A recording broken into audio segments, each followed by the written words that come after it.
Thanks for joining me today. I'm really excited to be here. And today I'm going to talk about a vulnerability I've discovered in Active Directory. And before beginning with the talk, I found this vulnerability while researching dMSA. So a few years ago, I also did a research on gMSA. Now, I can now say that I know a thing or two about managed service accounts and how they work, but there was one thing that I just couldn't figure out, and that is why the D and G in dMSA and gMSA are lowercase. Now, it really bothered me, and I asked a ton of people when I did the research on gMSA. And so I'm telling you this story because I want you to know that if at some point during the presentation you will ask yourself why it is written that way, I have no clue. So I'm Yuval Gordon. I'm a security researcher at Akamai Technologies. And in the last decade or so, I've been doing different roles in cybersecurity. But the one domain that I keep coming back to is Active Directory. And in Akamai, I'm doing an offensive research. So this is how I got to do to find this vulnerability. That is also my X handle. So feel free to follow me or reach out. So today we're going to start with introduction to service accounts, just to make sure that everyone is on the same page. Then I'm going to do a deep dive to dMSA. I'm going to explain how they work and where exactly I found the vulnerability. Then I'm going to talk about BadSuccessor pre-patch. Now this is a little spoiler, but BadSuccessor was patched. But don't worry, because we also have BadSuccessor post-patch.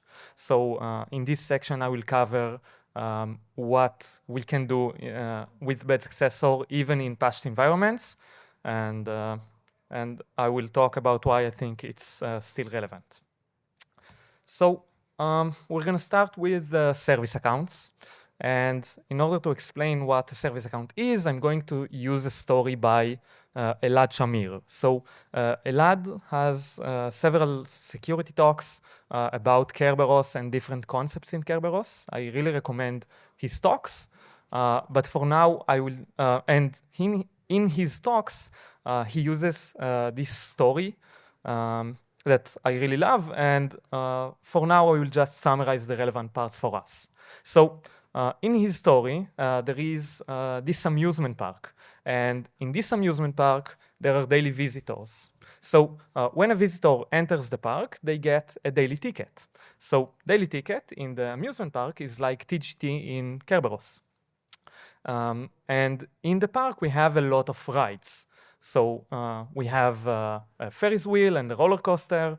And this is the equivalent of service in Kerberos. For example, in our organization, maybe we have a web server and a database and stuff like that. So when a visitor wants to get on a ride, they need a ticket for that ride. So it's not enough to just use the daily ticket. You need a specific ticket for the ride. The visitor has to go to the ticket office, and they will issue a ticket for them for the specific ride they want to get on. Now, the visitor needs to take this ticket and go to the ride operator, which is like a service account in Kerberos, and the visitor will hand them the ticket. It's now up to the ride operator to validate this ticket and look at the information on the ticket. So the ticket will include information about the user, like the height and age and stuff like that. But it will also include the subscriptions that the visitor is subscribed to. So maybe this is a premium ride that only premium members can get on. So it's up to the ride operator or the service account to decide whether to allow the visitor to get on that specific ride. And in Active Directory, we have two types of service accounts. We have the legacy service account, and this account is legacy, and it has a lot of security risks related to. And one of the, I think, the biggest issue with legacy service account is that they are a target to an attack called Kerberos. This is a really common attack. But in 2008, Microsoft introduced Managed Service Account, MSA, and later in 2012, they introduced dMSA. Now, for our talk, we don't really care about the differences between the two, so I will just refer to both of them as MSA. So MSA actually solved the security issues related with legacy service account. So MSA are not targetable to Kerberos, and that is amazing. But I just said that MSA was introduced almost 20 years ago. But still, here I am talking about legacy service account. So this is because legacy service accounts today are commonly used. And it's not just some organization. It's I have never seen an organization that don't use legacy service account at all. So there are two major reasons for that. So the first one is that MSA is not fully supported. In order for us to configure a service with an MSA instead of a legacy service account, the service has to support MSA. Now, the second problem is that even if the service does support MSA, it's pretty hard to take an existing service that is already configured with the legacy service account and change it to a new MSA. It will take a lot of time and effort from the IT team, and there is a lot of room for mistake. If they will make a mistake, it will probably, the result will probably be a service downtime. So luckily for us, just recently, in 2025, Microsoft introduced dMSA, or Delegated Managed Service Account. So dMSA is new, and they have all of the advantages that the old type of MSA had. But this time, the IT team can just lay back and relax because there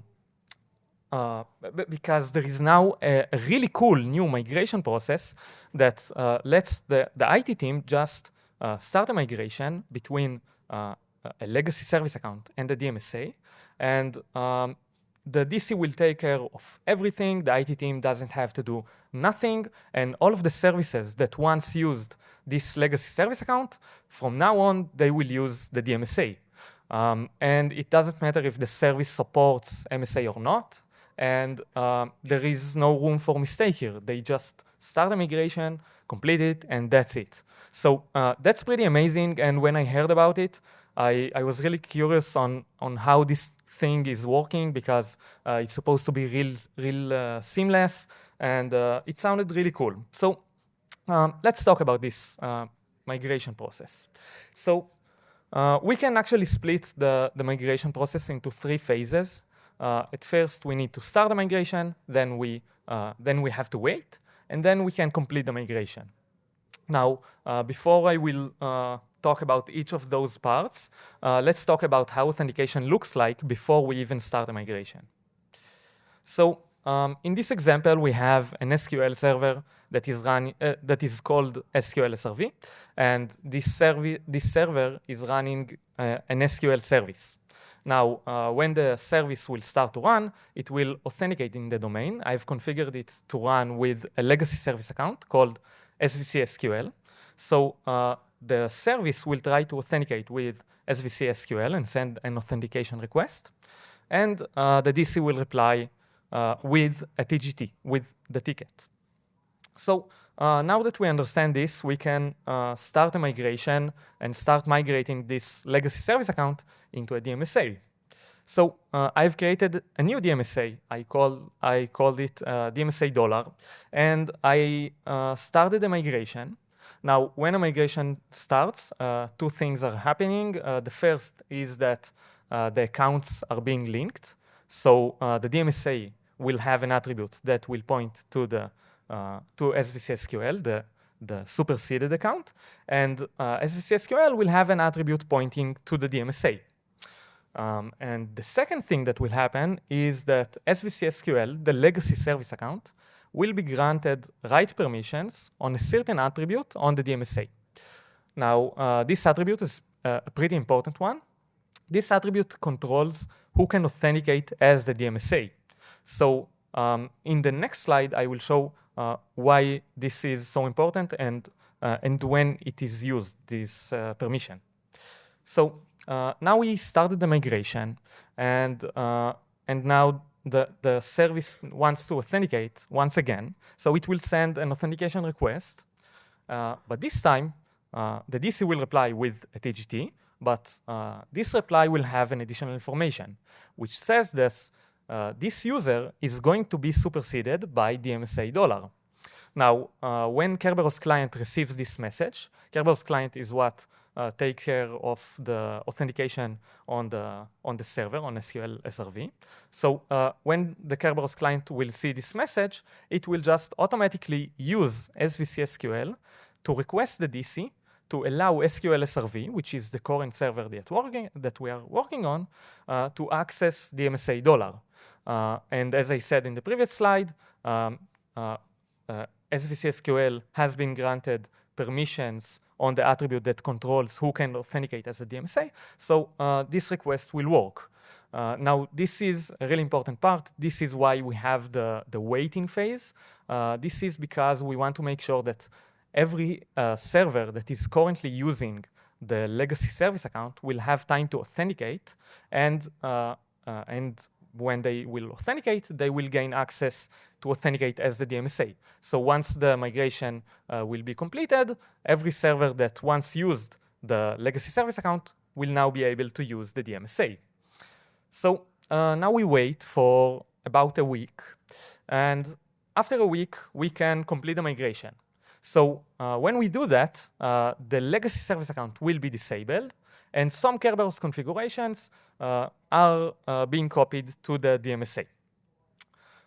So now our server needs to authenticate once again. So it will try to authenticate with SVC SQL, but now the DC will respond with an error because this user was disabled. But the error will also include some additional information, which says that this user is superseded by dMSA $. Now, when the Kerberos client see this message, it will just automatically try to authenticate with dMSA $. And because in the attribute of the dMSA that controls who can authenticate as the dMSA, we listed SQL SRV, the DC will reply with the ticket. So that is pretty cool. And most of what I just showed you is in Microsoft documentation about dMSA. But when I read this documentation, I had a really big problem because there was this one thing that was missing that I thought it's pretty critical. So there was no mention of privileges at all. And if we have this really awesome and cool migration process that is supposed to be really seamless, I assumed that the privileges of the legacy service account will be copied to the dMSA. But Microsoft documentation didn't mention that at all. So I was pretty curious about that. And in order to explain what's going on, let's start with how privileges looks like in Kerberos. So in Kerberos tickets, we have a structure that is called the pack. So the pack holds some information about the user, and it will also hold a list of all of the groups that the user is a member of. And when a service will want to enumerate our privileges to see if we are privileged enough to do some action, it will check in which groups we are a member of and what is our user, and therefore we'll know if we should have the access or not.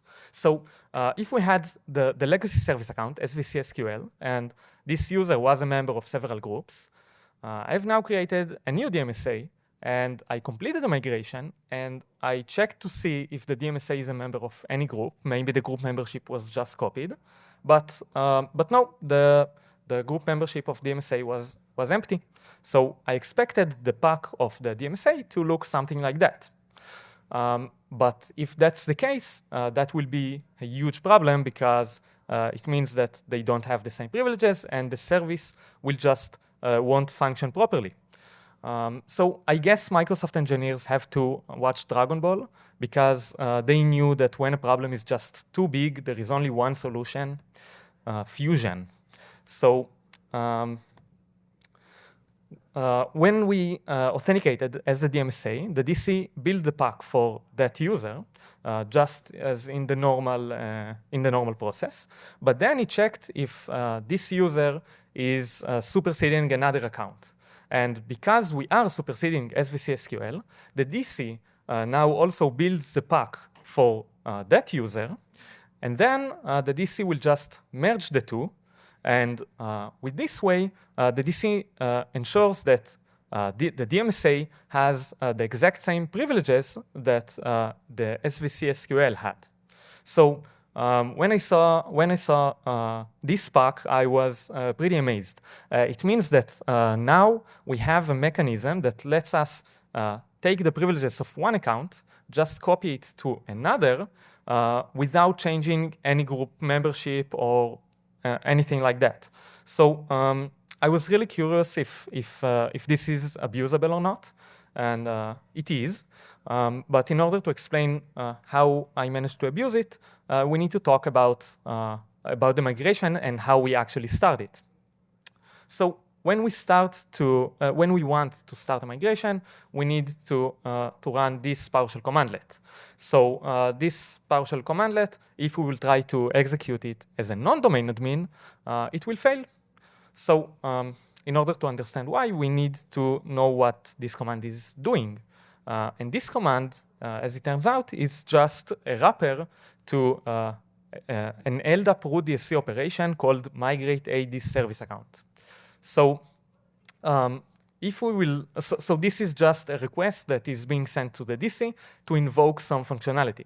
And if we will try to manually send this request to the DC ourselves, as a non-domain admin, it will fail because the DC has a verification check that checks if the caller of this operation is privileged enough. And when we are not domain admin, we are not privileged enough, and we can't execute it. But when the DC does get this command and executes the functionality, it will just change some attributes on both the dMSA and the legacy service account. So when I understood that, I wanted to know if maybe I can, as a non-domain admin, just change the attributes myself and mimic a migration. And this actually worked. So at this point, if I had control over the dMSA, I could just link it into any account that I wanted and gain their privileges. So that was really nice, and this leads us to BadSuccessor, which is the name of the technique that abuses this vulnerability. So let's see an attack flow. So we have an attacker that has control over a dMSA, and this attacker wants to gain domain admin privileges. So what the attacker needs to do is just to simulate a dMSA migration, link the dMSA into a domain admin. Then the attacker needs to authenticate as the dMSA, and the privileges are granted. So this is nice, but in order for attacker to have control over a dMSA, this is not an easy task because, first of all, dMSA are really new, so organizations don't use dMSA yet, I mean, most of them. And the second problem is that even if we are in an organization that uses dMSA, dMSA by default are being created in a special container called Managed Service Account container. This container is highly restricted, and only domain admins and other privileged accounts have control over this container. So as an attacker, we will probably won't have enough control on this container to control the dMSA. But as it turns out, dMSA are also can be created in just an OU.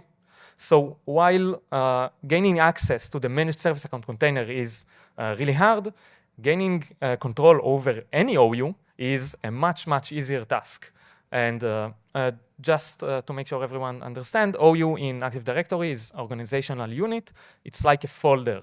So if there is some folder that the IT team decided that they don't need much security because there isn't important objects inside, that means that we can create a dMSA inside. And then our diagram will change. So now the attacker has control over any OU, and then they can create a dMSA there and continue with the flow. So let's watch a demo for that. Okay, so we start with a weak user that don't have any privileges, and we try to add ourselves to domain admin, but we fail.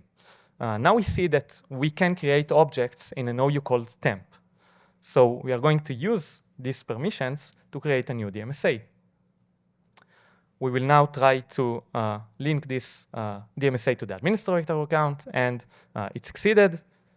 So now we need to authenticate as the dMSA. And that's it. We are authenticated as the dMSA. So now we will try to add ourselves to domain admins once again. This time it's working because we are using administrator privileges. So yeah, that is BadSuccessor. Yeah, this time I didn't spoil it. So I've reported this vulnerability to Microsoft, which agreed that this is a vulnerability. And they said that this is a moderate severity vulnerability. And therefore, it does not meet the bar for immediate servicing, but it will be fixed in the future. And as you know, it was actually fixed on August 12. But we will get to the fix later. So this is actually not everything about BadSuccessor, because when I started the research, I saw this structure. So this structure holds the Kerberos keys, which is like the password hash of the dMSA. So it holds both the current keys and the previous ones. And this structure is inside TGTs for the dMSA. So when we authenticate as the dMSA, we will get a TGT, but also the Kerberos keys, the current and the previous one of the dMSA. And when I saw it, I didn't give it much attention. I thought it makes sense, and yeah, I just moved forward until I saw this response. So this is the decoded version of the structure, and this is from the demo that I did. So I created a new dMSA, I linked it to administrator account, and I got this response. Now, we have here the current keys and the previous one. And what I didn't thought about is that this is a new dMSA, but still we have a value in the previous keys. That is pretty weird because this dMSA don't have a previous password. But what I did, what did caught my eye was the value in previous keys. So this value might not mean anything to you, but I immediately recognize this value. I know that this is the NTLM hash of a specific password. And it's not just always that I just recognize an NTLM hash and I know what password it is, but this one is pretty special because this is the NTLM hash of this password, which I always use in my lab environment, of course. So as it turns out, when I linked the dMSA to the administrator account, I didn't only got the privileges of administrator, I also got their credentials. So that means that we can also use BadSuccessor to dump credentials. So I did a tweet about it, and this is just a video of me invoking some script, and then it will dump the credentials of all of the users in the domain, including Kirby TGT, which is, I think, the most critical user in the domain. And I'm running this as a low-privileged user. I just have permissions on an OU, and that's it. So I'm showing you this tweet because there was this one comment that I really loved. So seems quite moderate. Yeah. Yeah. OK, so that is everything about BadSuccessor pre-patch. Now let's move to the patch. So as I mentioned earlier, BadSuccessor was fixed on August 12, and a few days prior to that, I received a message from Microsoft saying that BadSuccessor was assigned a CVE, and that it is going to it was fixed, and the release and the fix will be released in a few days. So when I received this message, I already had an idea, or at least I thought so, of how Microsoft is going to fix this vulnerability. So in order to explain my idea, we need to go back a couple of slides. So in this slide, I talked about the LDAP root DSC operation that is secured, and we can't execute it as a non-domain admin. But I also said that we can just bypass this operation by changing some attributes manually. Now, I expected, when I encountered it, I expected the attributes to be blocked from just LDAP writes, because I thought that the only way to write to this attribute will be from the LDAP root DSC operation. So I thought the fix of Microsoft will just block this bypass and ensure that LDAP writes can't be used to write to the link attribute. So I wanted to test my idea when the patch was released. So I opened up my lab, and again, I'm with the weak user that just have the privileges to create objects in an OU called temp, and I created a dMSA there. Then I tried linking this dMSA to the administrator account. Now, I thought it will fail because, again, I thought the attribute is now, I won't be able to write to it. And I expected some error, but instead it worked. I just linked the dMSA to the administrator account, and I was really confused. So I tried authenticating with the dMSA. I use Rubius for that, and it actually failed. We got a Kerberos error. So at this point, I wasn't really sure what's going on, but because this is a Kerberos error, I knew that they probably changed something about in the Kerberos logic in how the DC handles Kerberos tickets. So this led me to KDC SVC DLL, which is the DLL that is in charge of processing Kerberos tickets. So I opened up IDA, and I had a patched version of this DLL and an unpatched one. So I opened up bindiff, and I got a list of almost 300 functions that appears in the patched version, but not in the unpatched one. So this is a really long list, and I couldn't just get over all of it. So I tried searching for dMSA, and it worked. I got a really short list that we can see the first ones talking about the name, talking about a feature called KDC dMSA verify link. Now, I got a really good clue on what is going on and why did my authentication request just fail. So I stopped with, I didn't actually had to reverse anything. So if we think about it, a real migration is looking like that. So we have the dMSA, and we have a user, and there is a mutual link between them. So the dMSA will have an attribute pointing to the user, and the user will have an attribute pointing to the dMSA. But what I just tried to do is I had an attacker controlling the dMSA, and then I linked this dMSA to the user. And this is a non-mutual link. So at this point, I had the idea that the DC must now just check if the link is mutual. And if not, they will just not issue a TGT for the dMSA. So that way, we won't be able to get the credentials and the pack of the user. Now, that's nice, but and it means that BadSuccessor can no longer be used for privilege escalation. But it also means that if we do have control over the user, we can just link this user back to the dMSA, create a mutual link, and then we can authenticate as the dMSA and get the credentials and the privileges of the user. Now, when I say control, I mean write access. So if we can write to the link attribute on the user, we can now once again invoke BadSuccessor. So let's talk about the scenarios in which this attack is relevant.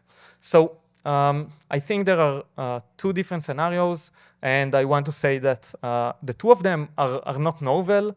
If you have the same access and in the same scenario, an attacker can just do a different attack. There are alternatives, but they will generate a different telemetry, and the outcome will be a little different. So the first one is user compromise. So if the attacker is still low privileged in our domain, and they do have write access on a user that they want to compromise, they can now use BadSuccessor and get the privileges and credentials of that user. And the second scenario is when an attacker already has domain compromise. So they can now, usually what happens in these scenarios, it's pretty common for attackers to either run DCSync and dump credentials, or try to copy the NTDS DIT, which is the Active Directory database. So now the attacker has a third alternative, using BadSuccessor to dump the credentials of the entire domain, and it will generate different telemetry. So it can be used for attacker to just evade detection. So let's see a demo for the credential dumping. So I'm running now as an attacker, and this attacker is already in domain admins. And now I'm invoking BadSuccessor to just dump the credentials of every user in the domain. This can be also used for computers, not just users. And that is it about BadSuccessor. So now let's move to detection and how we should detect it. So the first point is to configure a SACL, and then a log will be generated every time that a new dMSA will be created. So what we should look in those logs is we have the path in which the dMSA was created, so we can check if maybe it was created in an abnormal OU. And the other part is we can see who created the dMSA. And this is supposed to be the IT team. So if it's not the IT team, that's a problem. The next point is dMSA linkage. So we should, again, configure a SACL for that. And then every time that a dMSA will be linked to a user, or a user will be linked to a dMSA, we will have a log saying that who did the link, and also which user was linked to which account. So we should look for linkage with that don't come with also a log of disabled user, because a normal migration will disable the superseded user. So if that's not the case, if we only have logs about a link, that is pretty weird. And the next point is dMSA credentials. So this is a default log. You don't need to configure anything for that.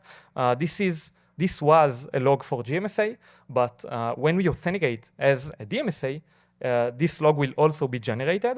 In dMSA, the purpose of it was we have an option in dMSA to fetch the dMSA password, and every time that the password of a dMSA will be fetched, this log will be generated, and we will have the caller seed and caller IP populated with the seed of the user that fetched the password and the caller IP.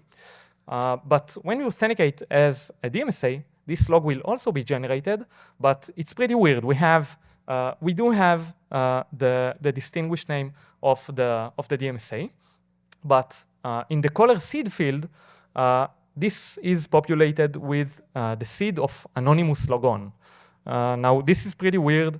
I wanted to understand it and look and dive deep to that, but I didn't have the time yet. So if anyone is interested, I think this is worth looking at, because it doesn't make sense that anonymous logon can fetch the dMSA password. Anyway, if there are a lot of logs that are being generated in the same time about the same dMSA, this can mean that an attacker is trying to dump credentials of the entire domain or something like that. So let's move on to conclusions. So the first one is that new is not necessarily secured. Here we talked about a new feature, and it's not just a new feature, it's a new security feature. And this feature was designed with security in mind, but still this feature was vulnerable. And when we have a new security feature, it doesn't mean that they are secured. The second point is to never skip the obvious. When I saw the pack merging thing, I talked with my manager and I told him about it. And his response was something like, well, maybe you can just change some attribute and then you will get the pack of another user. And I was like, no, that will be way too easy. That can't work. But it worked, and it was just that easy. So good thing that I tried. The next point is about detection. And the final point is that dMSA is a great new feature, especially after the patch was released. I really think that dMSA can help organization with improving the security posture, and dMSA should be used. And now, before we finish, an acknowledgement. Garrett Foster from SecTor Ops, he had a talk in Black Hat USA this year called Cluster Points of Failure, Attacking Windows Server Failover Clusters. This was a really great talk. I really recommend watching it. It also has some connection points with BadSuccessor, but that is not why I'm talking about it.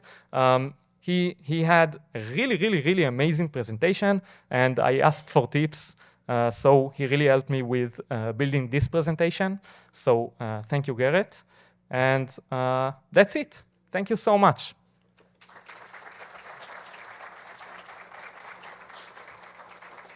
Thank you. If anyone has questions, I will be just outside.